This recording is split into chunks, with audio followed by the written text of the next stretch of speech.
रुसी सेनाले 160 भन्दा बढी शैक्षिक संस्था ध्वस्त गरेको युक्रेनको विदेशी मन्त्रालयको दाबी छ। किभ युक्रेन रुसी सेनाको गोलीबाट युक्रेनमा 160 भन्दा बढी शैक्षिक संस्थाहरू आंशिक वा पूर्ण रूपमा ध्वस्त भएको युक्रेनको विदेश मामिला मन्त्रालयले शुक्रबार जनाएको छ। युक्रेनका शिक्षा मन्त्रीका अनुसार युक्रेनका 160 भन्दा बढी शैक्षिक संस्थाहरू रुसी सेनाको गोलीबाट आंशिक वा पूर्ण रूपमा ध्वस्त भएका छन्। बेलायत, अमेरिका, क्यानाडा र युरोपेली संघ लगायत धेरै देशले युक्रेनमा रुसको सैन्य कारबाहीको निन्दा गरेका छन् भने यसको माथि प्रतिबन्ध लगाएको छ। यी देशहरूले युक्रेनलाई रुससँग लड्न सौन्य सहयोग गर्ने बाचा पनि गरेका छन् र अमेरिका, क्यानाडा र युरोपेली सहयोगीहरूले प्रमुख रुसी बैंकहरूलाई अन्तर बैंक सन्देश प्रणालीबाट हटाउन सहमत भएका छन्।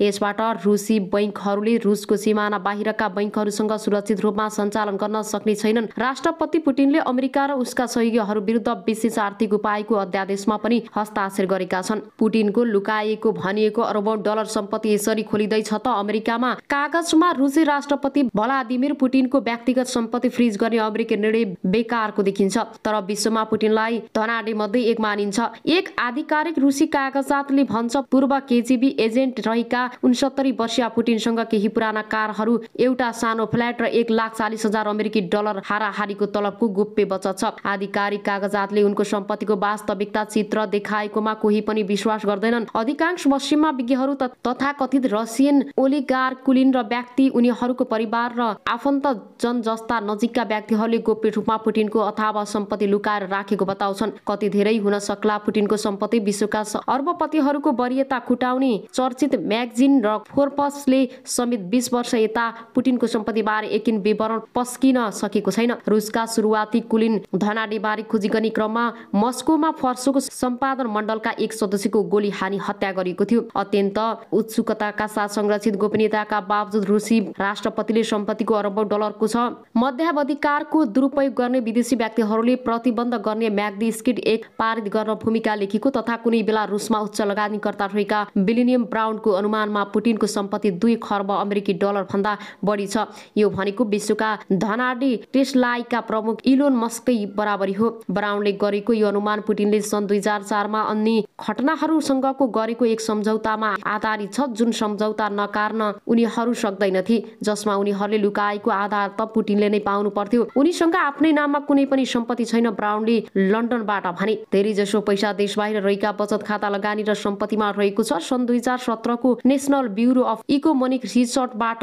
प्रकाशित अध्ययन अनुसार अनुमति 8 खर्ब अमेरिकी डलर धनी रुसी अफसोर कम कर तिर्नुपर्ने र नियम पनि कम हुने ठाउँमा लगेर पैसा राखेका छन्। त्यसमा अधिकांश युरोपेली घर जग्गामा छ र रुसी धनाढ्यको स्वामित्व रहेका विलासी सम्पत्ति देखाउन रुसमा आधारित रहेर काम गरेका एक पूर्व बेलायती सम्पत्ति शुद्धिकरण बेबजात बेपत्ता ओलिभर बुलो एकपटक फेरि लन्डनको क्लोड क्रेस भ्रमणमा निस्किने तयारीमा छन्। ट्रान्सपरेन्सी इन्टरनेशनलले गरेको अनुसन्धानमा झण्डै 2 अर्ब डलरको बेलायती घर जग्गा रियल टेस्ट क्रेमलिनसँग प्रत्यक्ष जोडिएका रुसीहरूले खरिद गरेको भेटिएको छ। जो भ्रष्टाचारमा जोडिन्छ यसमध्ये धेरै जग्गा र लन्डनमै रहेको उनको अनुमान छ। उनीहरू प्राय सम्पत्ति लुकाउन आफ्ना सन्तान वा नजिकहरूलाई अभिव्यक्त गर्छन्। उनले भने त्यसपछि त्यहाँ बंगलाहरू, सुपरस्टार, विलासी पानी जहाजहरू र निजी विमानहरू छन्। युक्रेनमाथि पुटिनको आक्रमणको केही हप्ता अघि 80 मिटरको विलासी याट ग्रिन्स फुल रुसका लागि जर्मनीबाट हतार छुट्टिँदै थियो। विशेषज्ञहरूका अनुसार यो जहाज पुटिनको हो र जो सुरक्षाका लागि हतारिएको थियो र जसले क्रेमलिनको बारे जानकारहरूलाई हाँसो दबाउन बाध्य भएका छन्। अब आउनुहोस् अर्को समाचारतर्फ लागौं। दुईटा मोर्चाको आकस्मिक बैठक। नेपाल कम्युनिस्ट पार्टीको केन्द्रीय कार्यालय बन्द कर काठमाडौँ बस्यो र नेपालका क्रान्तिकारी देशभक्त प्रगतिशील राजनीतिक शक्ति र नेपाली जनताको राष्ट्रिय रूपमा अस्वीकृत विरोध र देशव्यापी सङ्घर्ष गर्दा गर्दै पनि देउवा सरकारले रातारात एमसीसी कन्फ्याट पारित गर्न मूर्खता गरिरहेको छ। विज्ञप्तिमा यस्तो छ, राष्ट्रका विरुद्ध घोषणा गरेको बन्द कार्यक्रमलाई पुरै तागतका साथ सफल पार्न देशभक्त वामपन्थी प्रगतिशील सच्चा लोकतन्त्रवादी लगायत आम जनसमुदायमा अनुरोध गरिएको छ। यसका विरुद्ध राष्ट्रिय रूपमा प्रतिवाद सङ्घर्ष सञ्चालन गर्नु देशभक्त नेपाली जनताको कर्तव्य हुन पुगेकाले विषयको यही संवेदनशीलतालाई दृष्टिगत गरी हामी 6 कम्युनिस्ट पार्टी र 2 मोर्चाले तत्कालीन जनसङ्घर्षको कार्यक्रम घोषणा गरेका छौं। यसलाई पुरै लगातार तागतका साथ सफल पार्न देशभक्त वामपन्थी प्रगतिशील र सच्चा लोकतन्त्रवादीहरू लगायत आम जनसमुदायमा विनम्र अनुरोध गर्दछौं। साथै आज एमसीसीको विरोधमा आन्दोलनमा घाइते सम्पूर्ण देशभक्त योगदानहरूको स्वास्थ्य लाभको कामना गर्दछौं। विज्ञप्तिमा भनिएको छ, नेपाल बन्द बन्दको घोषणासहित संयुक्त प्रेस विज्ञप्ति जारी गर्नेहरूमा नेकपा महासचिव विप्लव नेकपा नौ क्रान्तिकारी माओवादीका महासचिव मोहन वैद किरण नेकपा मसालका महामन्त्री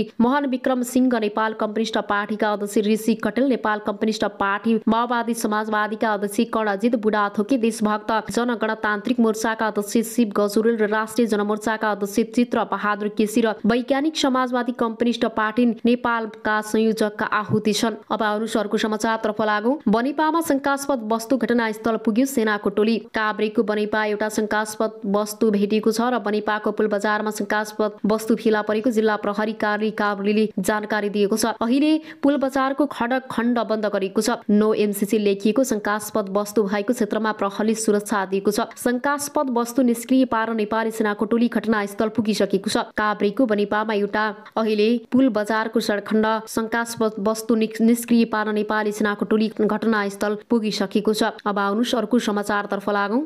उसले नमानेपछि हामीले यो गेम खेल्न बाध्य भएर पललाई डुबाउने षड्यन्त्र बनाएका थियौं। नाबालिकालाई घरबेटी लगाएर मार्न भन्यो भनिएको अडियो झुट हो किनकि यो घरबेटी भगवान हुन्। अडियोमा आएको 1 करोडको बार्गेनिङ अडियोमा भएका साथीले गरेको हो। हामीले पललाई जुन ठाउँबाट आएको हो त्यही पठाउन पर्छ भनी हामीले भनेका हौं। यो त सानो कुरा हो, ठुलो त अझै के भनेका थियौं। हामी पनि सबै मिलेर पहलको ठुलो प्रोजेक्ट विफल पार्नुमा हाम्रो ठुलो हात छ। हामीले पललाई मार्नसम्म योजना बनाएका थियौं। पूरा जानकारीको लागि यो भिडियोलाई सक्दो शेयर गरिदिनु होला। यसैगरी गायिका नाबालिकाले प्रहरीमा दिएको जाहेरीमा उल्लेखित विवरण अनुसार अन्तिम पटक घटना भएको स्थान तनहु भएकाले उनी त्यही पुगेकी हुन्। यो जाहेरी नाबालिकाले गत माघ जिल्ला प्रहरी कार्यालय कास्कीमा दर्ता गर्न खोजेकी थिइन् तर त्यसबेला प्रहरी घटनास्थल तनहु भएकाले त्यही जान भनेको थियो। त्यही बेलाको जाहेरीमा सामान्य संशोधन गरेर आज नाबालिकाले बुझाएकी हुन्। उक्त जाहेरीमा यस्तो छ उल्लेख भएको विवरण हेर्नुहोस्। म जाहेरीवाला परिवर्तन जिल्ला 39 अन्तर्गत सानो कृषि पेशा व्यवसाय गरी श्रीमती छोरा छोरी सहित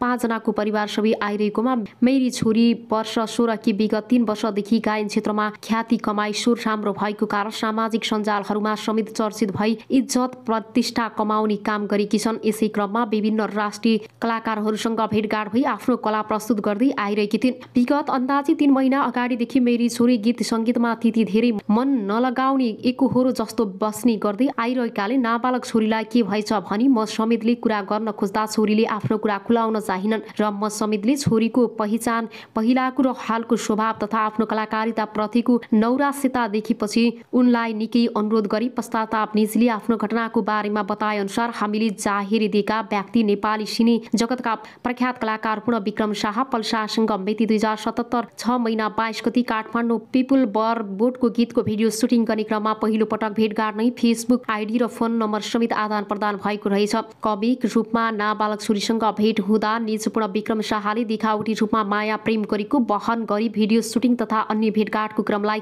बधाउँदै लागि धेरै नै रेखदेख हेरचाह गरेको जस्तो गर्दै आएका रहेछन्। निजपल शाह र मेरी नाबालिका छोरीले संयुक्त रूपमा धेरै म्युजिक भिडियोमा सँगै मोडलको रूपमा काम गर्ने क्रममा पोखरा चितवन बागलुङ तनहु समेतका स्थानमा सुटिङ सकेर राति होटलहरूमा बास बस्ने क्रममा पटक पटक जबरजस्ती करणी गर्न खोजेकोमा छोरीले असहमति जनाएका कारण असफल हुन नसकेको रहेछ। यस क्रममा 2077 12 महिना 31 गति बागलुङ जिल्लाको गलकुट महोत्सवमा प्रतिवादी पूर्ण विक्रम शाह दुर्गेश थापा समेतका कलाकारसँग मेरी नाबालिका छोरी पनि गाडीमा बागलुङको गलकुट गएको उक्त स्थान जाँदा र फर्कँदा निज प्रतिवादी र मेरी छोरी एकै सिटमा यात्रा गर्दाको बखत समेत बाल यौन दुरुपयोग गरी संवेदनशील अङ्गमा चलाउने जिस्काउने समात्ने जस्ता कार्य समेत गरेका र मिति 2068 जिम 1 महिना 2 गति काठमाडौँ पुगी छोरी आफ्नो कोठामा गई बसिन् र काठमाडौँको बसाइमा सामान्य भेटघाट समेत गर्दै आएका रहेछन्। त्यसपछि छोरी घरमा आई 1 हप्ता अघि बसे पश्चाताप निज प्रतिवादी पूर्ण विक्रम शाह पल्साहाले फोन गरी सुटिङको लागि म पोखरा आउँदैछु तिमीलाई म भेट्छु भनी पोखरा स्थित लेक साइडमा भेटघाटको लागि बोलाएको भेटघाट गरी लकडाउनको हल्ला चलेको हुँदा छोरी पनि काठमाडौँ जानुपर्ने भएको हुँदा मिति 2068 1 महिना 14 गति साँझ